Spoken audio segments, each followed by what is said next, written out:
எனக்கு தெரிஞ்சு இதை விட ஒரு லைஃப் டைம் மொமெண்ட் கிடைக்குமான்னு தெரியல.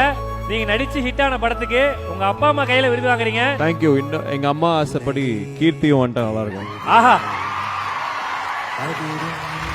ஒரு குடும்ப விழாவை மாதிரி ஒரு மிகப்பெரிய கைத்தல். லெட்ஸ் வெல்கம் ஆக்ட்ரஸ் கீர்த்தி பாண்டியன். உந்தன் கை வீசிடும் ஒரு ஜாடை என்னை ஏதே தோட்டத்தில் வீசுதே. உன் ஊத்தாடிடும் ரயில் பாலங்கள் என் பூமி முடிந்து விடுதே.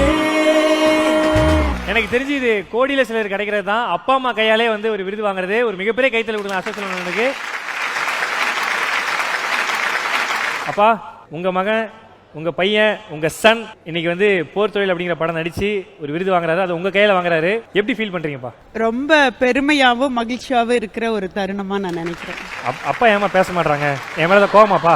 உங்களை போன்ற அன்பு உள்ளங்களின் பாராட்டு பெற்ற மகன் என்றும் வாழ்க வளர்க. இது ஒரு பெரும் பாக்கியம் தானே. உண்மையாவே நான் எதிர்பார்க்கல. எனக்கு கீர்த்தி வரதே தெரியாது, அப்பா அம்மா வரது சத்தியமா எனக்கு தெரியல. பிஹைண்ட் டூட்ஸ் ஒன்று இருக்கு நீங்க இதானா? Thank you thank you. எனக்கு ரொம்ப பெருமையா இருக்கு.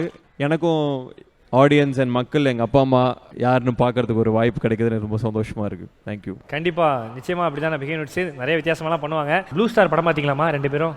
கண்டிப்பா ரயிலின் பார்த்தாச்சு. அந்த பாட்டு பாத்தீங்களா? அப்படியா? என்ன படம் எப்படி இருந்துச்சு? உங்களுக்கு பிடிச்சிருச்சா? ரெண்டு பேரும் ரொமான்ஸ்லாம் பிடிச்சிருச்சா? கண்டிப்பா பிடிக்கும். பசங்க ஹாப்பியா இருக்கணும்னு தானே பேரண்ட்ஸ் ஆஹா, விரும்புவாங்க. சூப்பர்மா. ஐயோ, இப்படி ஒரு அம்மா இருந்தா நாளா ஐயோ வேற மாதிரி இருப்பனே. உங்க மக கீர்த்தி பாண்டியன் அக்காவை பத்தி என்ன ஏதாவது சொல்லணும்னு நினைக்கிறீங்களா? எங்கேயும் சொல்லாத ஒரு விஷயம். சொல்லாத விஷயங்களா? வரும்போது கேஸ் ஆஃப் பண்ண மறந்துட்டாங்க, அப்படிலாம் சொல்லாதீங்க. சொல்லக்கூடாதுன்னு சொல்லிட்டா, நான் சொல்லல. சொல்லுங்க அக்கா, பர்மிஷன் கொடுங்க. என்னக்கா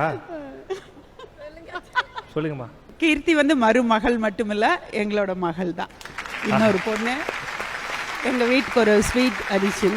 ரொம்ப சந்தோஷமான ஒரு பெருமையான ஒரு அடிஷன். எங்களுக்கு எல்லாத்துக்கும் பிடிச்சமான ஒரு பொண்ணு. அக்கா நீங்க சொல்லுங்க. அண்ணன் வந்து போர் தொழிலுக்கு விருது வாங்கியிருக்காரு. அடுத்த வருஷம் ப்ளூ ஸ்டாருக்கு வாங்குவாரு. ஸோ போர் தொழில் எனக்கு ஆஃப்கோர்ஸ் ரொம்ப ப்ரௌடாக இருக்கேன். ஏன்னா அவரோட ஒரு ஜேர்னி நான் நிறைய பார்த்துருக்கேன். இந்த ஒரு லாஸ்ட் 10 இயர்ஸில் விக்ட்ரி, ஃபெயிலியர், ஃபால் டவுன், திருப்பி அதுலேருந்து எந்திரிச்சு வரது. ஸோ அந்த constant never give up attitude அவருக்கு இருந்திருக்கு. ஸோ அந்த விதத்தில் இந்த மாதிரி ரெக்கக்னிஷன் எல்லாம் is a big deal. So very proud. அக்கா நீங்கள் லக்கி சாமே சொல்லலாம். ஏன்னா கல்யாணம் பண்ணால் எல்லாம் அனிமூன் தான் போவாங்க. கல்யாணம் பண்ணால் அவ்வளோ அவார்ட் ஃபங்க்ஷன் போயிட்டு இருக்காரு அண்ணன். ஸோ கண்டிப்பாக நீங்கள் ஒரு மிகப்பெரிய லக்கி சாமம் இருக்கு. அம்மா நீங்கள் சொல்லுங்கம்மா, உங்கள் பையனுடைய வெற்றியை பார்க்குறது எப்படி இருக்கு உங்களுக்கு? எவ்வளோ ஹாப்பியாக இருக்கீங்க? ஜென்ரலாக ரொம்ப சந்தோஷமான ஒரு விஷயம்தான்.